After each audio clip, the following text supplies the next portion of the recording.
It was average, you know. I mean, Thanksgiving's around the corner, so I'm expecting a little better. Warming up for Thanksgiving, huh? Yeah. All right, just talk a little bit about having Tom back and what that means to the offense and what it means to the team because he's been practicing with you, though. He's a popular guy. Yeah. I mean, obviously, it's great to have Todd back. One of the best players in the country. So I think it really helps just kind of getting everybody back. Also, I don't think you'll see one guy get the ball 30 times. You'll see a lot of fresh legs, and it's nice to just have guys out there when they're playing fresh and full of energy, and you can get the best out of them. Would there be a positive to come out of Todd being out that you maybe discovered some more carries for some other guys, and now when he comes back, it makes that offense a little bit more lethal? Yeah, I think it allowed us to kind of show what else we can do as far as in the passing game and try to stretch the ball downfield. Other guys had to step up with Chubb, obviously, and Sony. So I think it just allowed other guys the opportunity to just kind of step up and make plays. Speaking of guys stepping up, you kind of did that yourself. What did you learn about yourself when you turn around and Todd Gurley's not there for 4 games? Well, I mean, anytime throughout the week, I always prepare like, the ball is going to be in my hands. And so I think that's the appropriate way to prepare. And I think that's the way you have to prepare because you never really know how a game's going to go. Games, you got an idea of how it's going to go going into it, but it never really seem to go 100% the way that you plan. So you always got to be ready, always got to be kind of prepared that like you're going to throw the ball 40 times a game, and if you don't, well, at least you were prepared. So, I just I don't know if there's one thing that I specifically learned. I just try to each week prepare and to play as good as I prepared. So. In that 4 game stretch, Nick Chubb was averaging 167 yards in starts. Quite impressive. Todd Gurley comes back and Todd had 167 yards. Consider that to be successful. What can Todd do to make Chubb count? In other words, how could the offense be better this week than it's been already? I don't think it. I mean, I don't think there's. I think where we're really, really good at is when we're really balanced, and so, I think the key for us is just to be able to throw and catch really well, and to be able to run the ball really well, and that's really for any offense across the country. I know everybody knows we have some really good running backs, but the better we are in the passing game, the better we're going to be in the running game. So.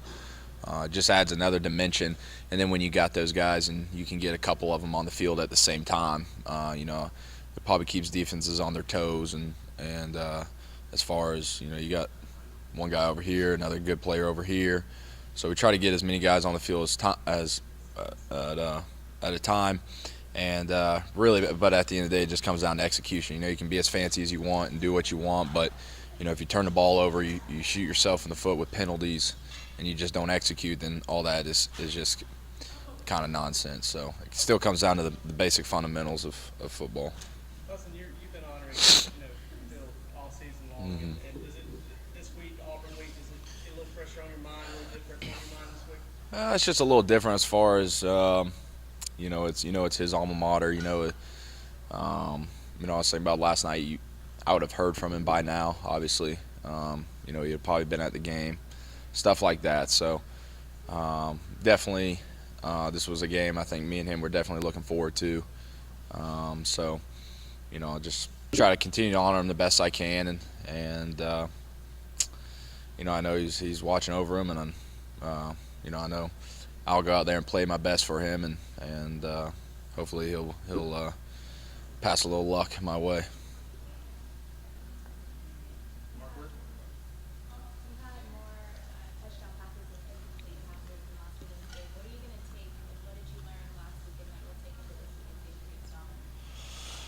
Well, I think just continue to give those guys a chance, throwing them the ball. We had a lot of passes that were wide open too, so that was nice. Those are always pretty easy to complete. We're expecting some tighter coverage and some better coverage this week, so just continuing to trust those guys and allow them to do what they're good at, is give them a chance to go make plays.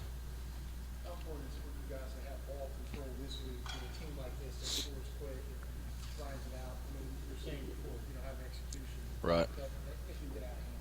Well, explosive offense like Auburn, they're going to score their points. So we feel like we probably got to match them, and but you can't win ball games no matter what other type of offense you're playing if you turn the ball over and you're like I said earlier, shooting yourself in the foot with penalties. So if we continue to do what we've done all year by eliminating those mistakes and being really solid in the turnover margin on defense and offense and playing good special teams, you give your team a chance to win every week. So I don't think there's no special potion or magic or key element to this game. It's just kind of doing the same thing over and over that helps you win games, and that's what we've done for a while here.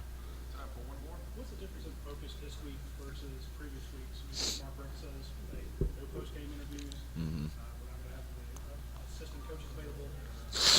Are you guys more focused, or is it a closed bunker mentality? What's going on this week that's different than your preparation past 8 weeks? Well, I think there's just a lot of outside stuff that y'all want to talk about as far as last year's game and Todd coming back this year that can really take the distraction off the main goal and the main objection, which is to prepare and focus as best you can and to win this game. So trying to keep eliminate as many distractions as we can. We know that's hard, but just try to focus and put as much time and energy into your job. And if everybody does that, we have a pretty good shot at winning on Saturday. Thanks.